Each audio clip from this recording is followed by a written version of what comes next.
So in this video, I want to teach you the basics of calories. So let's start with what is a calorie. A calorie is a unit of energy. We ultimately get it from the sun, from plants, and from animals. And as we consume it, we get energy. So how do we determine the differences in the types of calories? Well, calories come in the form of macronutrients. And there are three basic macronutrients. You have proteins, carbohydrates, and fats. With your proteins, every gram of protein has 4 calories. And that's the same with carbs. Every carb has 4 calories. Now, it's different when you get to fats. Every gram of fat has 9 calories. And side note, there is a fourth macronutrient. It is alcohol. Now, the only reason you usually don't hear too much about alcohol is because it actually doesn't really have much of a health benefit. In fact, it's kind of like junk calories. Your body can't really utilize them like it can proteins, fats, and carbs. But just so you know, for every gram of alcohol, you're having about 7 calories. So it's almost as much as fat. So now that you know the basics of those, let's jump into what it looks like to actually track your calories. So the first thing is you have to know what your goals are. Is your goal to gain weight, to stay at the same weight, or to lose weight? So make sure you have clear-cut goals long-term and short-term. There's a few different places you can start. One good option is to use a BMR calculator, which stands for basal metabolic rate. That's the baseline of calories that you need to survive.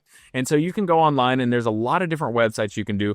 If you're going to do it this way, I recommend picking 2 or 3 websites and taking the average of the calories they tell you to have. And most of the time, they'll track activity level as well, so that'll be kind of for an isocaloric diet. Now, if you're wanting to gain or lose weight, add 500 calories or subtract 500 calories from your BMR. That's a really good place to start. So let's say your BMR is 2,000 calories, and your goal is to lose weight. So what you'll want to do is take that 2,000 and take it down to 1,500. And then those calories are your fats, proteins, and carbs. Now there's another way you can actually track how many calories you need, and that's simply to take your body weight and multiply it times 10 to 12 depending on your activity levels. And that will put you in a hypocaloric diet, meaning that you're in a weight loss phase. So if you're very active, stay on more of the 12 side, and if you're not as active, stay more on the 10 side. And that's a good baseline for losing weight. But ultimately, the best thing you could do is simply just track where you're at. So with my clients, I always just have them track about 2 weeks of their normal nutrition because that's getting them where they are currently.